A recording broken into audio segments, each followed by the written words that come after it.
Bismillahirrahmanirrahim. Assalamualaikum warahmatullahi wabarakatuh. A'udzubillahi minasyaitonirrajim. Bismillahirrahmanirrahim. Alhamdulillahirabbil alamin wa bihi nasta'inu ala umurid dunya waddin. Wassalatu wassalamu ala asrofil anbiya wa mursalin wa ala alihi wa sahbihi ajma'in. Amma ba'd. A'udzubillahi minasyaitonirrajim. Bismillahirrahmanirrahim. Monggo kita terus akan malih nggih. Jadi ini masih tetap menjelaskan bagaimana watuk wahinge wong Bani Israil. Ulaikal ladina ashtarawul hayatad dunya bil akhirati. Nah, ulaika utawi kono mengkono kelakuane wong Bani Israil. Yaitu mulai dari mana?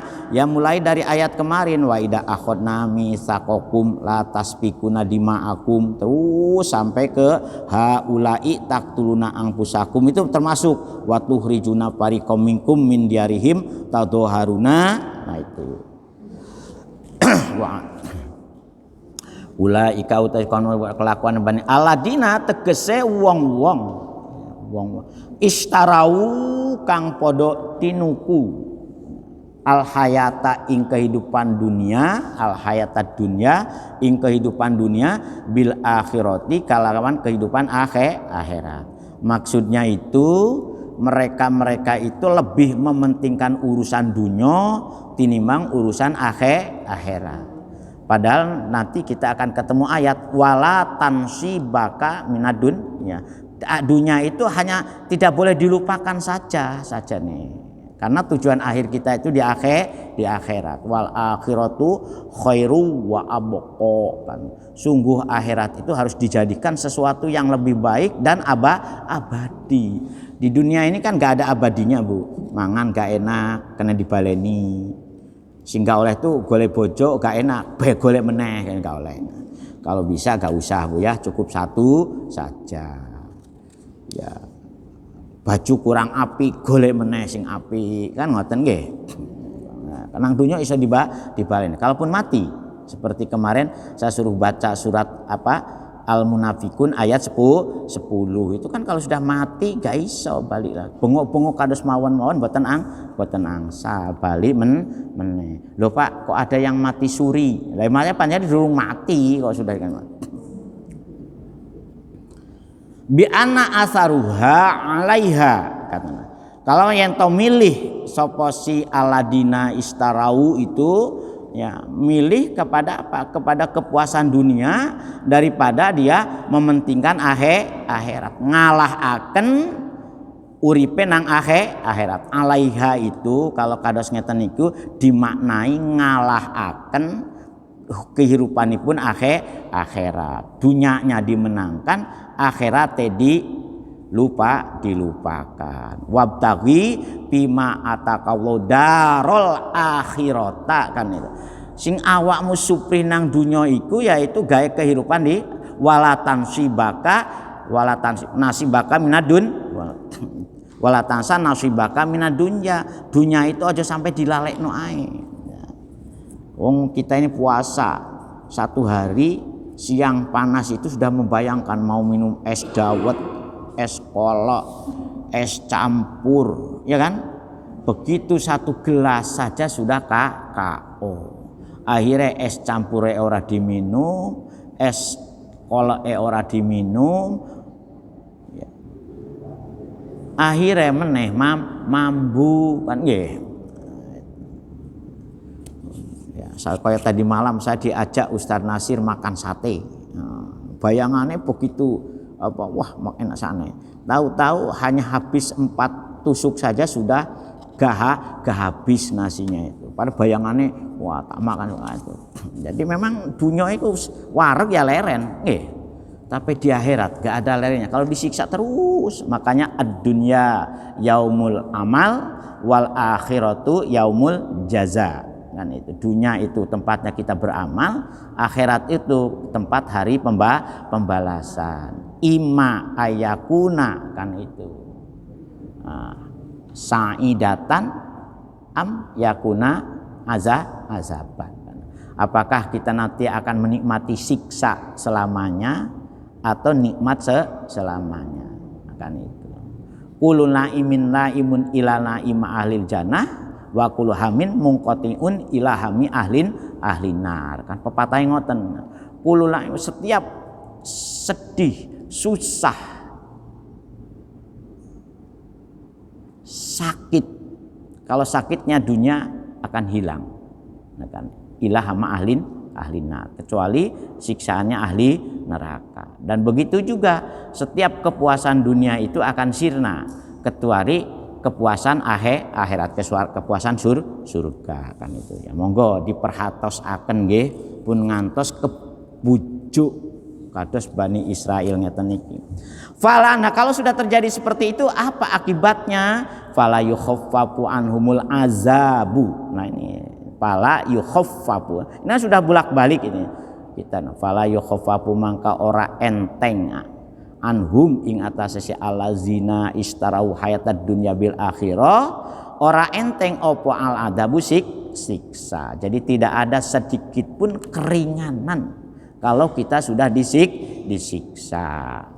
Ya mudah-mudahan aja ayat ini ditebus dengan idamat tabnu adama ing qata'a amaluhu ilamin salasin. Nah itu monggo bekne kurang-kurangnya amal kita yang berbentuk amaliyah badaniyah, maka sempurnakanlah dengan amaliyah maliyah kan itu. Amaliyah maliyah itu kaya zakat, infak, sedekah, ya weweh kebaikan kepada orang lain. Tetapi kalau amaliyah badaniyah itu salat, nggih, puasa, kemudian akhlakul karimah. Akhlakul karimah itu bagian dari amaliyah jasadiyah. Nabi saja membuat ungkapan bu'istu liutamima makarimal akhlak. Sajane jadi wong Islam itu mulia sajane. Walahum yungsarun, wala la di sini lan ora ono utawi si aladina hum iku yungsaruna wong-wong kang padha ditulung. Jadi sudah tidak ada keringanan sedikit pun dari siksa yang menimpa orang yang berlakuan tidak baik. Begitu juga tidak ada seorang pun yang akan menolong. Di dunia cek lumayan, gaduwe beras dijaluk tonggo atau nyilih tonggone, nggih. Gaduwe duit iso nyilih. Silih menyilih itu intinya kan bantu membantu. Pingin usaha bene oleh nyilih modal nang bank, nyekolahno sertifikat, nyekolahno BPKB, kan ngoten nggih. Tapi kalau usahanya lancar insya Allah iso nyicil. Tapi kalau usahanya gak lancar akhirnya mencicil kan. Betul nih. Jadi usaha itu, dan usaha memang menurut teorinya orang-orang Cina, saya pernah survei, kalau usaha jangan pinjam ke keluarga, pinjam ke bank. Kalau pengen usaha itu, menurut teori Cina, maka Cina itu pinter-pinter itu pinjam bank, gak iso bayar dibakar, ben oleh asuransi, gak iso bayar maneh melarikan diri. Kakek toh sing ngoten niku. Tapi kalau kita ya gak boleh begitu, Bu nggih. Karena apa? Ruhul mukmin mu'alaqatun biddain. Ruhnya orang yang beriman itu akan digantungkan dengan utangnya yang ada di dunia. Makanya utang-utang itu perlu dicatat. Makanya kalau orang-orang dulu itu mesti memberi nasihatnya itu, kalau awakmu de utang, buat catatan yang lengkap, taruh ngisore bantal. Kalau sewaktu-waktu mati tahu, oh bapakku utangnya akeh, oh bojoku utangnya akeh. Pernah Bu, orang gue utang, bojone orang ngerti. Sampai ditagih itu, kula mboten semerap kalau bojo kula gak ada utang, anak-anak ya gak gelem bayar. Wong kok gak tau kono bapak, ternyata utang gawe rabi meneh. Ono kelakon kados ngeten niku. Bojo tuwono ora dikae weruh, tahu-tahu gawe rabi meneh bojo no. Ketika utangnya sing ngerti bojo tuwa, ditagih nang bojo tuwa ora gelem bayar. Jadi wala hum yungsarun itu dimaknai la yumnauna minhu. Ora bakal ora bakal ono kang nyegah saking apa? Saking azab. Nah itu bagi mereka-mereka yang hidupnya hanya terbuai oleh gelimangnya kepuasan hak dunia. Pada dunia itu jarene wong Jawa kan dunia hanya mampir ngombe. Jadi di dunia itu bukan finishing tapi terminal. Itu cerita ngoten nggih. Tetapi ya bagaimana ya, karena jasad itu sangka bangsa dunya ya biasanya kalau jasade iku sing woso maka biasanya akhirat lali. Makanya orang-orang tasawuf itu ngantos membuat ungkapan utruk nafsaka wa ana milkun kan.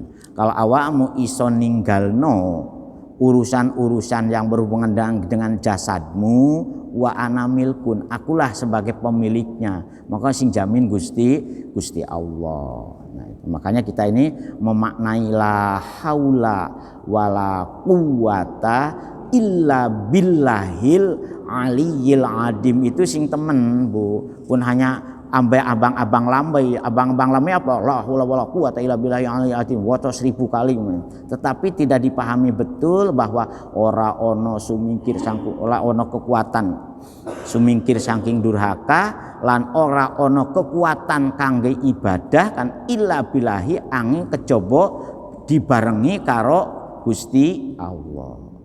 Dibarengi niku Bu. Jadi kekuatan kita sakjane kekuatan Gusti Allah. Karena apa? Karena yang memberi kekuatan itu kan ruh. Ya. Nah, sedangkan ruh itu memang salah satu organ milik Gusti Allah yang dititipkan kepada kita. Nah, makanya ada banyak perdebatan apakah di akhirat itu yang dibangkitkan ruhnya atau rusak jasadnya. Ada Ibnu Rushd mengatakan ruhnya saja di akhirat. Ruh itu sebagai simbol dari onone rasa. Makanya nanti kalau begitu akhir hayatnya rasane bahagia, ya bahagia selamanya. Begitu akhir hayatnya rasane sakit, ya sakit selamanya. Makanya Imam Ghazali membuat pernyataan wa idamatu ittabahu. Begitu kalian mati itabahu, baru awakmu itu sadar. Makanya menurut Imam Ghazali sajane yaumul ba'as itu ya kematian itu. Jadi begitu jenengan mati itu sebetulnya sama dengan yaumul ba'as, karena disitulah kita akan merasakan dibangkitkannya sakit selamanya atau bahagia selamanya. Makanya kalau panjenengan niteni yang sakaratul maut kan bedo-bedo. Ada yang tersenyum simpul, mati tuh pincut. Ada yang lagi bengok-bengok kan ngoten nggih. Makanya kalau yang sedang sakaratul maut didampingi oleh keluarganya. Diucapno la ilaha illallah, ditiupni nang kupinge kan ngoten. Supaya apa? Karena di situ royoan antara ngoten sama dengan orang baru lahir diadani kan. Walaqad ataina walaqad lan temen-temen sudah ataina ngawei ingsun Gusti Allah. Makanya bahasanya di sini maringi karena untuk bahasa kangge Gusti Allah. Walaqad ataina lan temen-temen wis maringi sapa ingsun Gusti Allah maringi Musa ing Nabi Musa. Maringi nopo alkitaba ing kitab. Tegese nopo kitab yang diberikan kepada Nabi Musa? Ditafsiri ayat Taurata, tegese kitab Taurat. Setelah disukani kitab, nah ini bedanya apa yang menyebabkan cara makanya Al-Quran itu dikenal dengan nuzul ya. Makanya anzalna kita anzal kan dalam Al-Quran itu, kalau untuk Al-Quran itu menggunakan kata anzala yunzilu ya. Turun itu bukan arti glosor. Nah, karena apa? Karena disampaikan kepada kita secara berangsur-angsur. Tapi kalau kitab-kitab sebelumnya seperti serah terima utuh, makanya menggunakan ata kan itu. Bedanya di situ. Kalau Al-Qur'an itu memakan waktu kurang lebih 22 tahun lebih sekian bulan. Dibulatkan kurang lebih 23 tahun. Di Mekah 13 tahun, di Madinah 10 tahun. Jadi Al-Qur'an itu mulai proses mulai dari Iqra bismi rabbikal ladzi khalaq, khalaqal insana min 'alaq, Iqra wa rabbukal akramul ladzi 'allama bil qalam. Ya, sampai situ dulu. Nah, itu diproses sampai turunnya lagi ayat al yauma akmaltu lakum dinakum wa atmamtu alaikum nikmati wa raditu lakumul islama dina. Itu dianggap ayat yang terakhir oleh dari Gusti Allah kepada Nabi kita Muhammad Shallallahu Alaihi Wasallam melalui malaikat Jibril. Jadi yang berproses lamanya itu dari malaikat Jibril kepada Rasulullah Nabi Muhammad Shallallahu Alaihi Wasallam atas perintah Gusti Allah. Tapi memang agak ini, coba jenengan titeni nggih. Ayat pertama Iqra bismi rabbikal ladzi khalaq. Ayat pertama itu perintah untuk meminterkan kita sebagai orang Islam. Nah, ayat terakhir juga begitu. Al yauma akmaltu lakum. Ya. Al yauma pada hari ini akmaltu aku sempurnakan. Nah, anehnya itu didahului dengan lakum dulu, baru dinakum. Padahal objeknya itu pada hari ini saya sempurnakan agama untuk kalian. Tapi anehnya Gusti Allah memilih kata lakum dulu, kaliannya dulu didahulukan. Nah menurut pemahaman ilmu mantek, jadi agama yang sempurna itu sangat tergantung kepada manusianya. Al-Quran yang baik, yang sempurna itu sangat tergantung kepada manusia. Kalau manusianya proses pemahamannya yajlis tidak jelas, wala guna dan tidak genah. Ya tetap rusak kelakuannya itu. Walaupun tiap hari dibacakan ayat Al-Quran, dipahamkan ayat Al-Quran. Karena pribadinya ini, ya seperti di belakang ini gambarnya pribadi yang bagaimana yang terjadi seperti itu. Nah ini diteruskan di ayat berikutnya itu. Wa qaffaina lan setelah diturunkan Alkitab kemudian diteruskan. Qaffa itu ngentut ditutno lan ngentutno sapa ingsun Gusti Allah mim ba'dihi sawuse Nabi Musa disukani kitab Taurat ya ditutno kali napa birrusuli dengan Gusti Allah ngangkat para urusanipun. Nah oleh karena itu waqafaina diartikan atba'nahum rasulan fi asari rasulin. Artinya di samping Gusti Allah itu kepada Nabi Musa memberi Taurat, setelahnya Nabi Musa itu masih ada lagi rasul. Bukan berarti berhenti pada Nabi Musa. Itu maksudnya seperti itu. Makanya orang-orang Bani Israel ini disuruh juga nanti awakmu ngetutno rasul setelah Nabi Musa. Nah itu. Dan itu dijelaskan sinten rasul yang akan diangkat setelah Nabi Musa, dijelaskan sifat-sifatnya.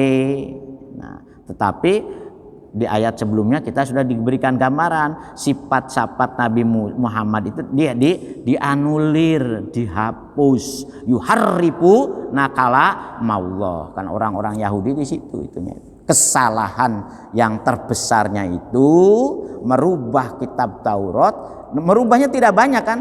Hanya ayat-ayat yang berhubungan dengan sifat-sifat Kanjeng Nabi dan ayat rajam. Kan itu di ayat sebelumnya. Ya 2 minggu yang lalu ingat saya. Ya itu. Ya bedane ngoten Bu, sing ngerungokno belum tentu ingat. Tapi sing nyampeino biasanya ingatannya lebih baik daripada sing ngerungokno. Nggih. Ya sama dengan khutbah. Bapak-bapak kalau khutbah Jumat coba. Pernah hafal nggak Pak apa yang disampaikan khotib ketika kita sampai ke rumah? Lali sudah. Nggih. Apa sing dan sampai ya lali. Ya. Makanya kalau itu menurut teori pendidikan memang manusia itu sempurnanya hanya 30 menit. Ya itu. Kalau lebih dari 30 menit biasanya sudah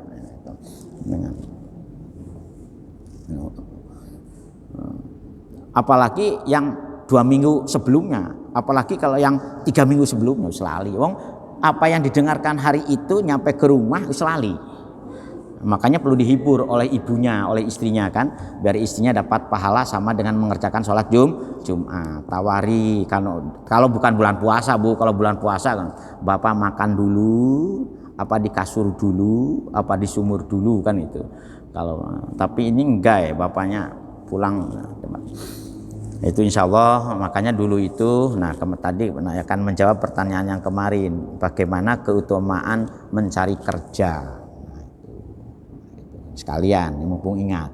Makanya dalam Islam itu yang paling utama itu adalah ammaru rajuli biyadihi, dan saya yakin mungkin sudah disampaikan oleh Yai Salam itu.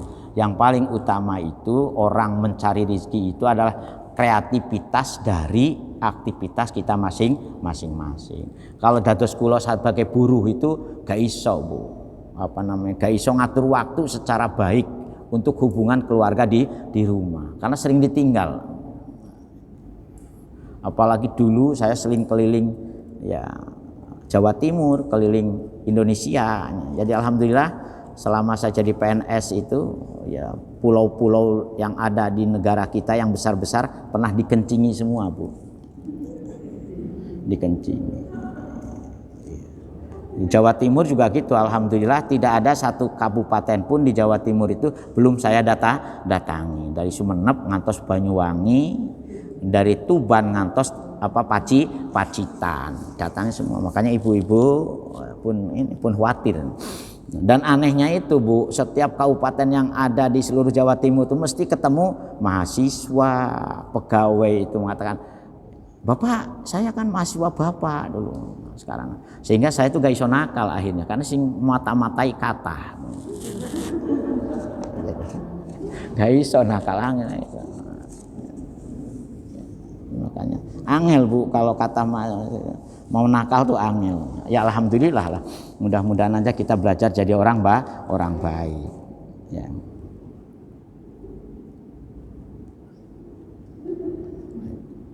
Sedih akhirnya Pak.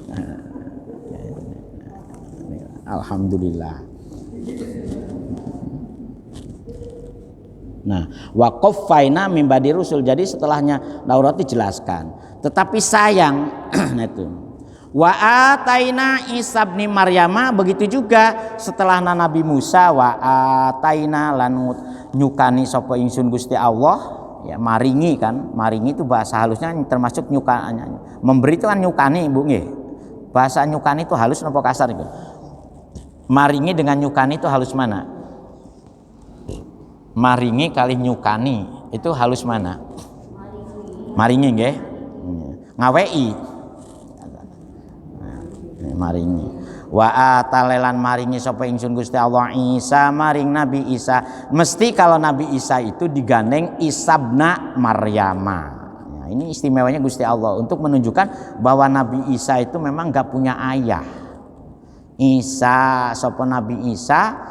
Nabi Isa itu siapa? Ibna Maryama, tegese anak lanange ibu Maryam, Siti Maryam.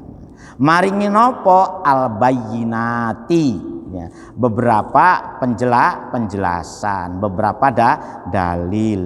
Nah, maksudnya di sini apa? Al-mu'jizati, tegese beberapa keistimewaan. Mukjizat itu artinya keistimewaan. Nah, mukjizat itu lawannya sihir. Nah, ini hati-hati nih. Ada ijaz, ada sihir. Mukjizat itu dari Gusti Allah, sihir itu dari iblis. Makanya hati-hati Bu dengan urusan hal-hal yang bersifat meta indra. Bersifat, makanya ada yang mengatakan mitos. Tetapi ya nggak bisa kita meniadakan bahwa memang di luar masuk makhluk berfisik itu Gusti Allah menciptakan makhluk yang tidak berfisik. Yang tidak berfisik itu satu malaikat, dua iblis, jin, setan. Jadi iblis, jin, setan itu satu rumpun. Oleh karena itu panjenengan pun ngantos kebujuk oleh bangsa jin, sebab bangsa jin juga sama-sama tujuannya juga untuk merusak manusia. Yaitu jin juga sama, kecuali lepis mungkin jinnya Bu ya. Ya, jin. Napa mawon mukjizatnya itu, contohnya ka ihyail mauta, kayata nguripaken tiang sing sampun pejah. Memang ada. Wa ibra'il akmahi, lan marasaken wong kang ora duwe mata. Maka itu kan itu mukjizatnya itu kan. Wal abrosi lan tiang blonteng. Blonteng itu walnut ya. Dan konon walnut ini juga termasuk kategori genetik ya, orang yang putih blonteng-blonteng. Nah. Wa ayyadnahu lan ngokohaken, ayyada itu ngokohaken, ay quwaina tegesna ngokohaken sapa ingsun Gusti Allah hu. Nah, hu-nya kepada siapa? Nabi Isa bin Maryam. Ay qawaina, dengan apa Nabi Isa ini dikokohkan, artinya diberi semacam tambahan kekuatan ya, diberi pegangan ya. Biruhil kudusi, dengan siapa? Dengan didampingi malaikat Jibril kan itu. Jadi Nabi Isa ini, konon Nabi Isa itu kan usianya masih muda, gak sampai tua dan gak sampai rabi Bu, dulu Nabi. Jadi Nabi yang gak punya istri itu siapa? Nabi Isa ya, itu. Nah inilah jadi ini barofa'ahullah, nanti di surat apa itu nanti kita akan ketemu bagaimana kalau Nabi Isa itu memang sebagai sebagai tondo Gusti Allah bisa menciptakan manusia itu. Kalau yang tidak punya ibu siapa Pak? Nabi Adam. Kalau tidak punya ayah siapa? Nabi Isa. Ngoten serius nggih. Itu. Apa kullama ja'akum rasulun bima latahwa anfusukum, apa kulama mongko ono samangsane nah ini kelakuannya Bani Israel nanti dijelaskan lagi. Apa kulama, mengapa setiap kali ya, apa kulama tuh nggak artosnipun kalau di bahasa Indonesia kan mengapa setiap kali itu jaa datangkum ing sira kabeh Bani Israil, jaa sinten sing jaa rasulun utusan Gusti Allah. Disikapi dengan apa? Bima la tahwa anfusukum. Nah, ketika utusan Allah yang didatangkan oleh Gusti Allah kepada Bani Israil itu, yaitu tiang-tiang yang tidak disenangi oleh siapa? Bani Israil. Mengapa tidak disenangi? Karena beliau itu menyampaikan sesuatu yang hak.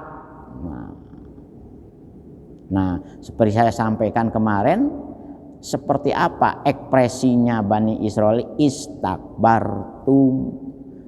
Ya, mereka merasa gumede. Makanya kemarin sudah saya sampaikan bahwa mengapa Bani Israil seperti itu, karena mempunyai dua watak. Satu watak gumede, watak gumede.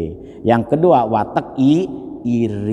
Nah, watak iri dan watak gumede itu kedua-duanya itu sebab itu sifat dasarnya iblis. Pun atas nggih. Makanya kalau orang mukmin sifatnya niku mesti qalbun layinun, ati sing lembut. Nah itu. selembut salju kan ngoten nggih. Ada kan ada nyanyiannya Bu nggih. Sinten Bu? Lagunya sinten Bu? Selembut salju Bu. Wah, ini kurang juga mendengarkan musiknya ternyata ibu-ibunya.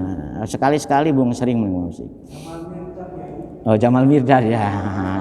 Itu tahun 80-an. Pak Yahya hebat. Cuman sayang sekarang cerai sama Lydia Kando. Nggih. Masyaallah sakno.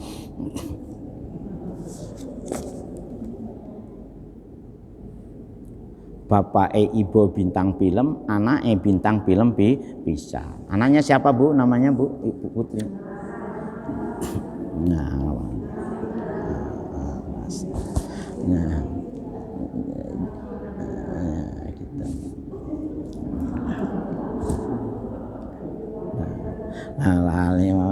Fafariqom kazabtum wa fariqom taqtulun. Sebagian dari Bani Israel itu senengannya podo nggorohi nang sinten kepada Nabi Isa. Dan sebagian lagi senengannya paten pinaten taktulun. Jadi seperti digambarkan itu kan. Sinten nabi-nabi yang dibunuh oleh Bani Israel, contohnya Zakaria, ya.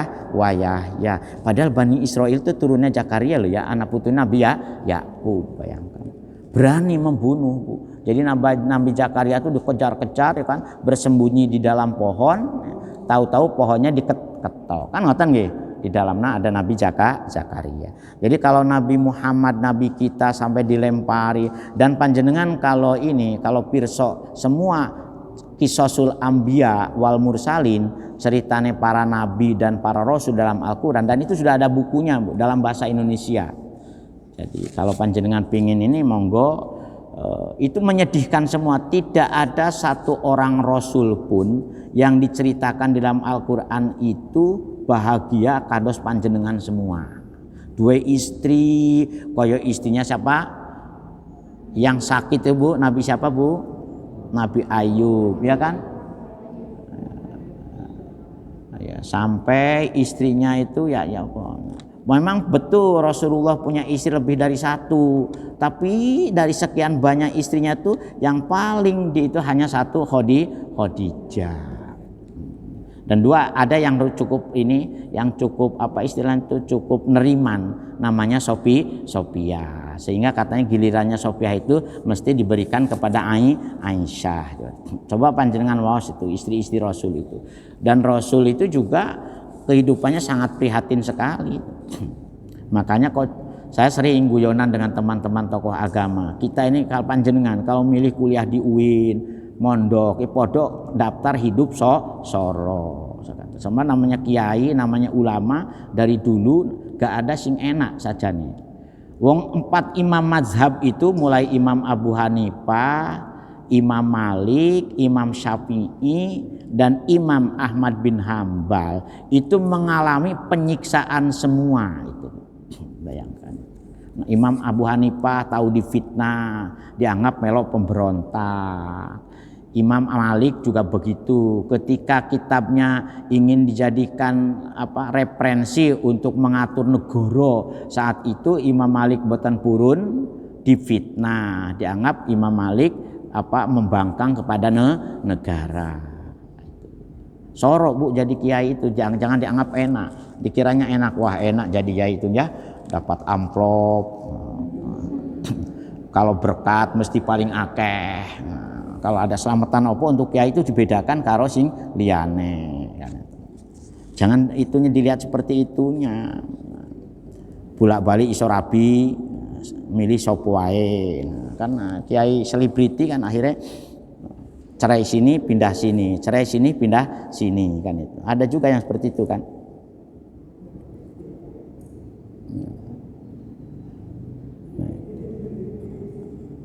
Waqalu, jadi nabi-nabi dulu mendapatkan siksa waqalu lan pada ngucap sapa Bani Israil. Nah, setelah mereka seperti itu kelakuannya, dia hanya sederhana, qulubuna ghulb.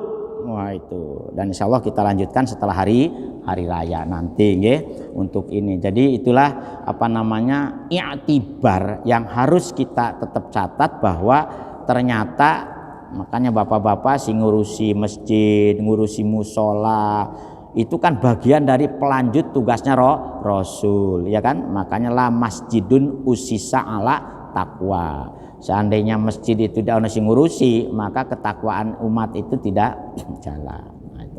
Oleh karena itu soro Pak nggih, panjenengan daftar jadi pengurus musola, daftar jadi pengurus masjid itu sama dengan daftar hidup soro saja nih.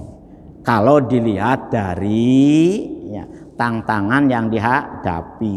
Kayaknya nanti di dalam surat ayat yang lain musuhnya Rasul itu ada dua jenis. Jadi apa? Sayatunul jinni wa sayatunul ingsi. Setan bangsa manusa lan setan bangsa jin. Abot. Oleh karena itu sing sabar mawon nggih, sing sabar nyegoro lautan jangan lapangan dada gak cukup Pak. Lapangan dada harus lautan dada kalau bisa. Ngoten Bu nggih.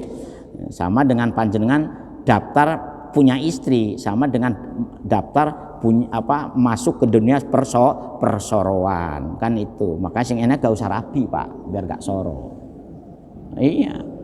Jadi kalau panjenengan golek bojo sama dengan daftar hidup persoroan. Karena apa? Karena tolabur rizki lin nafakoti wajibun. Mencari rizki untuk nafkah itu hukumnya wajib.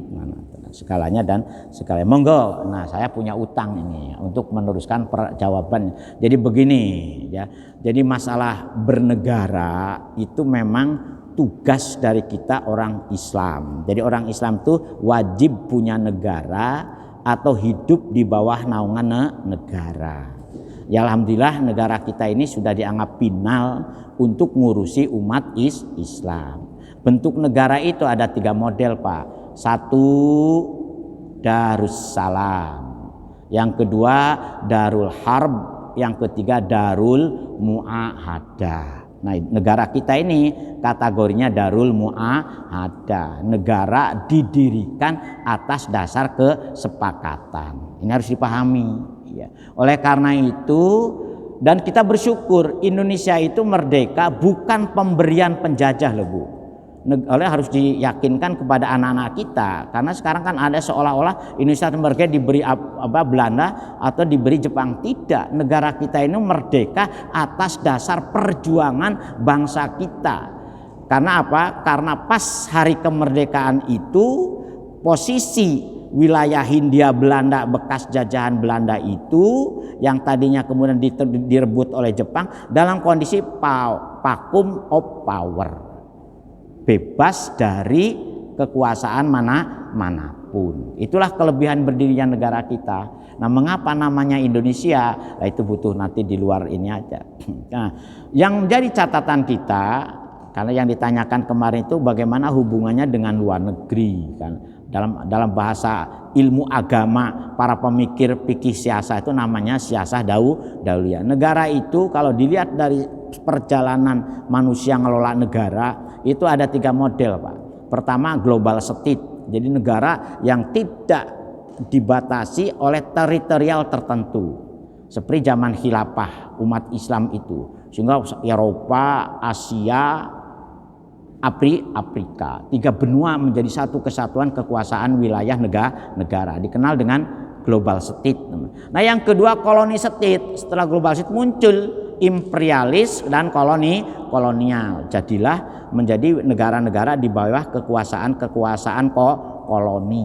Nah yang ketiga nation state. Nah yang bisa dipermasalahkan itu karena apa? Karena negara dalam bentuk nation state itu makanya ada istilah internasional. Ya, paham nation state itu muncul setelah revolusi Prancis sebetulnya.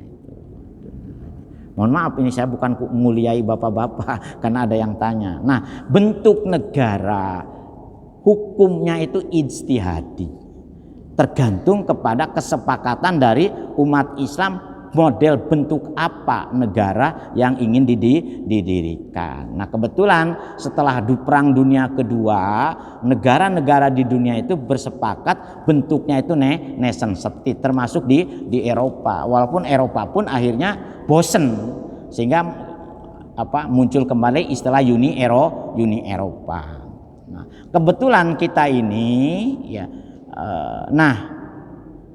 memilih nation state, dan para ulama Indonesia ketika kita milih nation state itu disetujui, dianggap bentuk final, sehingga mengapa Hadratus Syekh Kiai Hasyim Asy'ari berani mengeluarkan fatwa resolusi jihad dan segalanya itu. Nah, nation state itu negara dibatasi oleh negara yang sama di luar wilayah kekuasaan. Ada batas namanya teritorial geografis. Tapi sekarang teritorial geografis itu sifatnya administratif. Karena dengan jebolnya the borderless negara tanpa tapal batas, lalu lalang informasi dari seluruh dunia sekarang sudah tidak lagi bisa dibatasi. Nah, dalam hal ini karena masih ada ikatan teritorial administratif, maka perlu diatur hubungan antar negara. Nah, prinsip hubungan antar negara dalam kacamata para pemikir muslim itu satu, prinsipnya tauhid. Siapapun dimanapun sama-sama ciptaan Allah Subhanahu wa Ta'ala. Sehingga lalu lalangnya dunia, apakah jadi TKI, apa jadi duta, apa jadi apa, atau minta suaka, itu sudah tidak dipermasalahkan. Karena selama dimanapun, kalau mendapat jaminan kepastian hak-hak dasar kemanusiaannya terpenuhi, maka wajib dilindungi. Makanya muncullah sekarang ini kan itu ngoten Pak Triyoso nggih. Jadi panjenengan makanya sekarang ketika pasar bebas, hati-hati nanti tenaga kita akan diserbu oleh tenaga asing, dan tenaga kita juga bisa menyerbu luar negeri. Itu sudah menjadi kesepakatan global, dan itu tidak menyalahi norma. Karena apa? Karena dasarnya dimanapun umat Islam tuh boleh tinggal. Yaitu dunia milik Gusti Allah. Tapi ya bukan berarti dunia milik Gusti Allah nempati saenake Pak. Ngoten Pak Triyoso nggih. Oleh karena itu tetap wajib dilindungi hak-haknya. Dan jenengan jangan anti juga kalau ada orang asing datang ke negara kita. Coba kalau panjenengan buka bersama, sekarang bukanya nanti di wilayah Citraland sana, Bu. Nggih. Catwalk itu ya, Bu ya. Ya ada di sana tuh. Nah, biasanya di sana itu banyak juga itu orang-orang bule, orang asing itu yang makan bersama di sana itu. Jadi itu ceritanya Pak, nggih. Cukup? Nah, monggo kalau ada yang lain, kalau nggak ada ya mudah-mudahan sekali lagi ada Ibu. Oh ya, betul. Jadi pertama saya mohon maaf, bukan mohon maaf lah, mohon diberi maaf ya. Selama kita bergaul mulai Januari ngantos bulan Mei sekarang ini gak kroso, ternyata kita sudah 5 bulan ngisi pengajian ini. Okay? Mudah-mudahan kita saling saya diberi maaf. Yang kedua, mudah-mudahan ibadah kita diterima oleh Allah Subhanahu wa Ta'ala. Yang ketiga, mudah-mudahan kita selalu diberi kekuatan istiqomah, sehat sak keluarga ya. Dan sekali lagi mudah-mudahan puasa kita ini juga tuntas sampai 1 bulan. Al-Fatihah. Allahumma sholli ala Muhammad.